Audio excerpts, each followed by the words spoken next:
English crime novelist Dorothy Sayers once said of another author's work, "This book should not be tossed aside lightly. It should be hurled away with great force."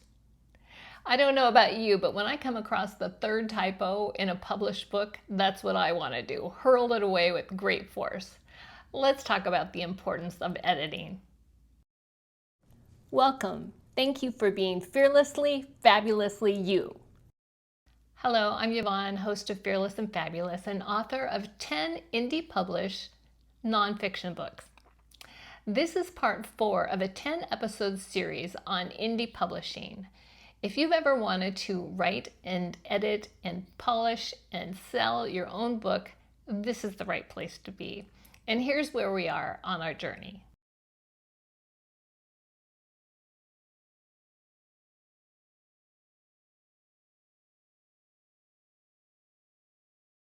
Now, before we jump into the editing process, one caveat. Don't edit too soon. When you're writing your first draft, let those words flow. Think about if you were talking to a close friend, you're meeting for coffee and you're telling them a story, you wouldn't keep repeating, going back to the beginning and starting over because you messed up a word. Don't do that when you're writing your first draft. Just let the flow happen. Get those words out on paper and give yourself something to massage later. Now, once the first draft is finished, you're not ready for editing yet either. Now it's time for you to read it to yourself out loud. You will be shocked at what you will notice when you go through that process. Read it slowly, read it carefully, read it out loud. You may notice some inconsistencies. You'll certainly find some typos. It's just a great first step before you go on to editing. Editing itself is not a single process. It's actually 3 phases of a process. And there are some great tools that can help you along the way. First of all, a first draft is not what you're going to turn over for anyone else to see. Besides going through it and reading it out loud to yourself, you're going to want to maybe polish it again and again and again. And once you get it to a place where you're pretty happy with it, that's when the editing can really start. So the first step after you get it to a final draft is to invoke the power of beta readers. Beta readers are friendlies who you know you can trust to give you their honest opinion. So it may be your sister, in my case, who will always give me her honest opinion. Good friends who will give me their honest opinion. You don't want someone who's just maybe doesn't read much and will just say, oh, it's great.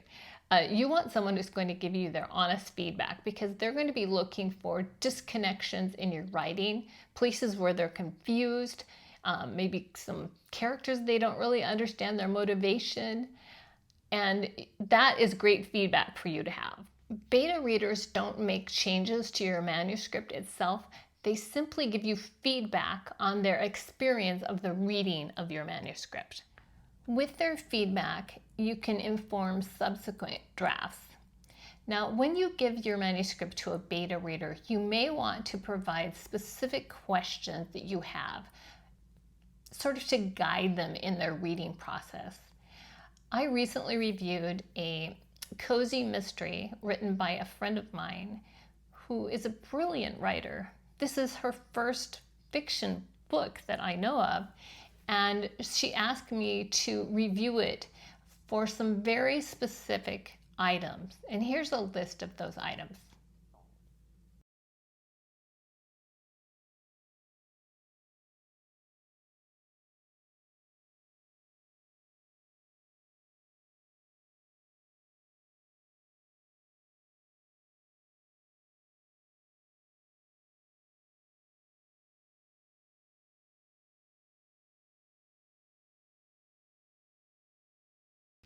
Because she gave me that list, I was able to give her more valuable feedback than I may have been able to before.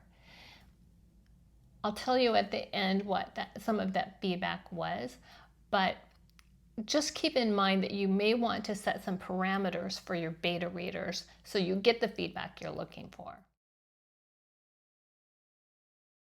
Now we're ready to jump into the actual 3-phase editing process. Step 1 is going to a developmental editor. This is after you have a final draft ready to go. You can sort of think of the developmental editor as a paid version of your beta readers.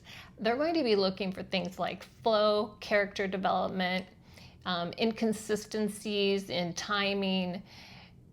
You may have seen some scenes in movies you've watched. One I can think of right now is between Anjelica Huston and Woody Allen, where he is an editor at a traditional publishing house, and Anjelica Huston is one of their top writers, and they're meeting and they're talking about her draft. That is the type of editing we're talking about in this step, developmental editing. Does this story work? Is this marketable?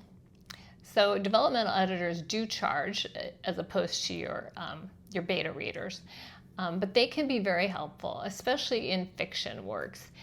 You don't want to spend a lot of time on a book, and they're not going to allow you to do that. If they're a traditional publishing house, they're not going to market it for you. They're not going to accept it if it's not marketable, if there is some major flaw in it. So that's developmental editing.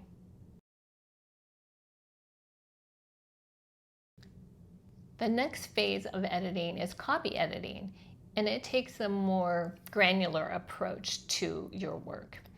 It will look for things like inconsistencies, grammar issues, possibly typos. There are 2 tools you could possibly use for this. Grammarly can help, and also ProWriting Aid is another tool that can look for issues such as consistency. And the Hemingway editor can also help in this regard. It can help you avoid passive voice, for instance.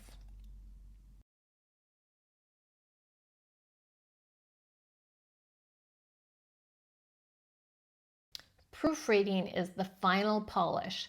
This is where you will find things like maybe one chapter heading has one size font and another one has a different size font.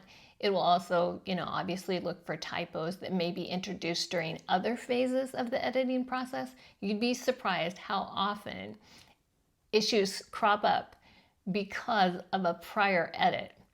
Let me give you a quick example. I once worked for a public relations firm, a very large one, and we did press releases for our technical clients. And we had a press release going out, and it was big packages of the press release and a press kit, and there were 500 copies that we were sending out to different publications, the different editors. And this one of our executives went in and made a slight change to the press release before it went out and did not pass it by the editing team. And it was assembled by our production people, it was stamped, it was ready to go, and then someone noticed that this executive had put the wrong year for the introduction of our client's product. That was huge. Everything had to be taken apart and redone. So be very careful of last-minute changes. Make sure another pair of eyes goes on them. Maybe try reading it out loud. Just make sure that those last-minute changes do not introduce unexpected errors. For proofreading, both Grammarly and the Microsoft editor can be helpful, but don't rely on them exclusively because spell check, for instance, misses words that are correct but are just used incorrectly. And so you want to make sure that you get some human eyes on your words as well.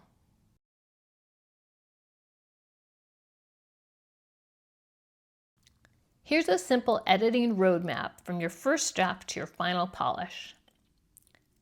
First, write your book.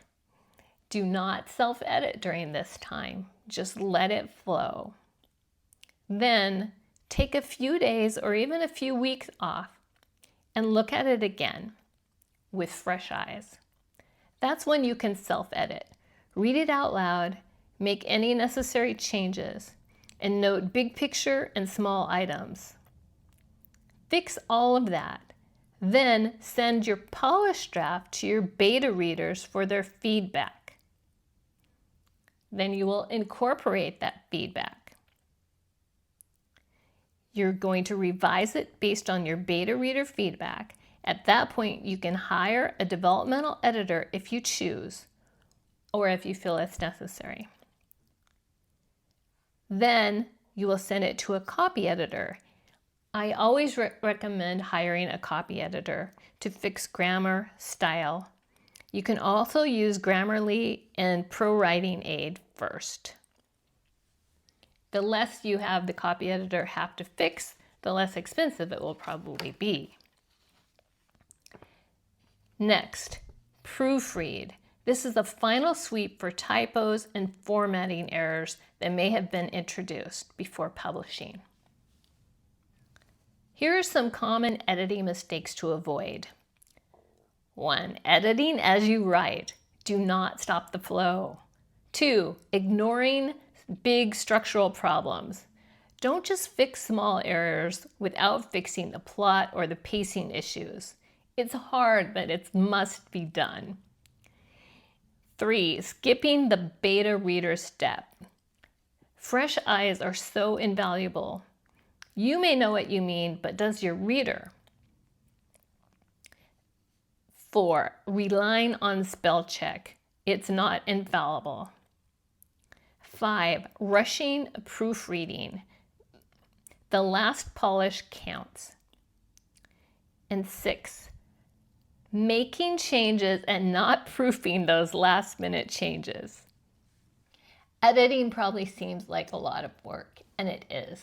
But it's so important. It's what will make your book shine. Without it, it's going to look amateurish. And that's not what indie publishing is all about. Indie publishing is about taking control of the quality of your work and making it the best it can possibly be. Now, I told you that I would share my feedback when I was asked to be the beta reader for a book a friend of mine recently wrote. I expect to see this book on the bestsellers list. It was fabulous. Here's some of the feedback I provided her.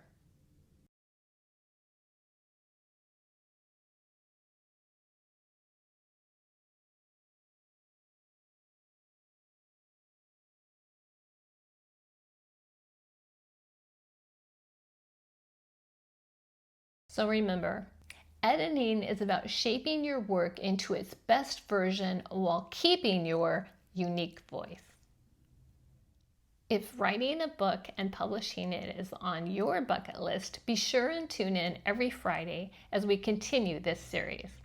Thank you for joining me, and I will see you next time.